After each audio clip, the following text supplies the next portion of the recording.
Hi, hello, வணக்கம். Welcome to our YouTube channel. நாம் இன்றைக்கி பார்க்க போகிறது ப்ளஸ் ஒன்னில் இருக்கக்கூடிய ஹார்மோன் லெசனில் இருக்கக்கூடிய இம்பார்ட்டண்ட்டான 1 மார்க்ஸ் பார்க்க போகிறோம். First 1 mark increased secretion of insulin ஹைப்போக்ளைசீமியான்னு சொல்கிறோம்.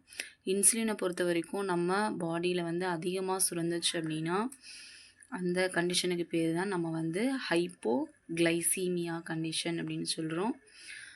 Second 1 mark reduced secretion of insulin hyper glycaemia.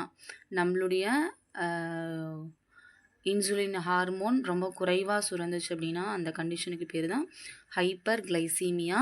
So அதை தான் நம்ம டயாபெட்டஸ் மெலிட்டஸ் அப்படின்னு நம்ம சொல்கிறோம். ஹைப்போசெக்ரீஷன் ஆஃப் வேசோப்ரெஸ்ஸின் அப்படிங்கிறது ஆன்டி டையூரிட்டிக் ஹார்மோன் அப்படின்னு சொல்கிறோம். அந்த ஹார்மோன் வந்து ரொம்ப குறைவாக லோவாக வந்து செக்ரீட் ஆகக்கூடிய கண்டிஷனுக்கு பேர் டயாபெட்டஸ் இன்சிபெடஸ் அப்படின்னு நம்ம சொல்கிறோம். அடுத்தது பாருங்கள், hypo secretion of growth hormone.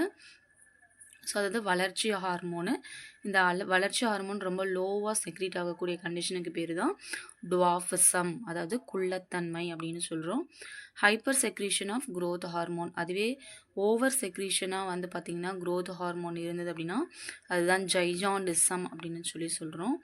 Hyper secretion of growth hormone அடல்ட்டில் இருந்தது அப்படின்னா ஸோ ஒரு மெச்சூர்டு பர்சனில் வந்து பார்த்திங்கன்னா இருந்தது அப்படின்னா ஸோ அதுதான் அக்ரோமெகாலிங் அப்படிங்கிற கண்டிஷன்ஸ்.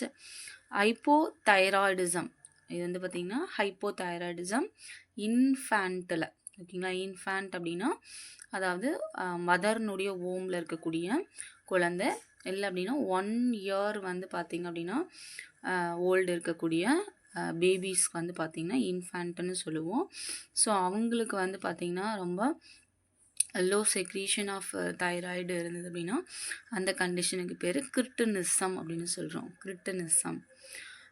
நெக்ஸ்ட் பாருங்கள், ஹைப்போதைராய்டிசம் வந்து பார்த்திங்கன்னா அடல்ட்டுக்கு இருந்தது அப்படின்னா அதை மிக்ஸோ எடிமா ஆர் என்னது குல்ஸ் டிசீஸ் அப்படின்னு நம்ம சொல்லலாம். அடுத்து ஹைப்பர் தைராய்டிசம். ஹைப்பர்னாவே ஹை செக்ரீஷன் ஆஃப் தைராய்டு அப்படின்னு சொல்கிறோம். ஹை செக்ரீஷன்ஸ், அதாவது ஓவர் செக்ரீஷன் ஆஃப் தைராய்டு வந்து பார்த்திங்க அப்படின்னா கிரேவ்ஸ் டிசீஸ்ன்னு சொல்கிறோம். இந்த கிரேவ்ஸ் டிசீஸை வந்து நம்ம தைராடாக்சிகோசிஸ் ஆர் எக்ஸாப்தால்மிக் காய்தர் அப்படின்னு நம்ம சொல்லலாம். ஹைப்போசெக்ரீஷன் ஆஃப் தைராக்சின், ஹைப்போனா low secretion of thyroxine hormone, இந்த கண்டிஷனுக்கு பேர் நம்ம simple goitre or endemic goitre அப்படின்னு நம்ம சொல்கிறோம். அதே பாருங்கள், hypo secretion of parathyroid gland தான் டெட்டானி அப்படின்னு சொல்லக்கூடிய கண்டிஷன்ஸ்.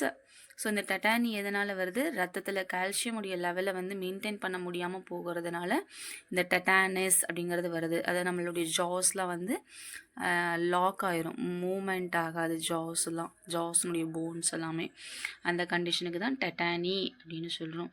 ஹைப்போசெக்ரீஷன் ஆஃப் குளுக்கோகார்டிகாய்டு, ரொம்ப low secretions of glucocorticoid hormone தான் அடிசன் டிசீஸ் அப்படின்னு சொல்லக்கூடியது. அதே போல் excess secretions of cortisol hormone Cushing syndrome அப்படின்னு சொல்கிறோம். ஸோ 11th ஸ்டாண்டர்டில் இந்த ஹார்மோன் லெசன்ஸில் இந்த 1 மார்க்ஸில் வந்து பார்த்திங்கன்னா இன்டீரியர் கேட்குறதுக்கு நிறைய வாய்ப்புகள் இருக்குது. ஸோ அதனால் 11th ஸ்டூடெண்ட்ஸ் வந்து இந்த லெசனில் இருக்கக்கூடிய இந்த இன்டீரியர் 1 மார்க்ஸை ஒன்ஸ் என்ன பண்ணுங்கள் அப்படின்னா ரீகால் பண்ணிவிட்டு போங்க எக்ஸாம் போகிறதுக்கு முன்னாடி. Okay, thank you.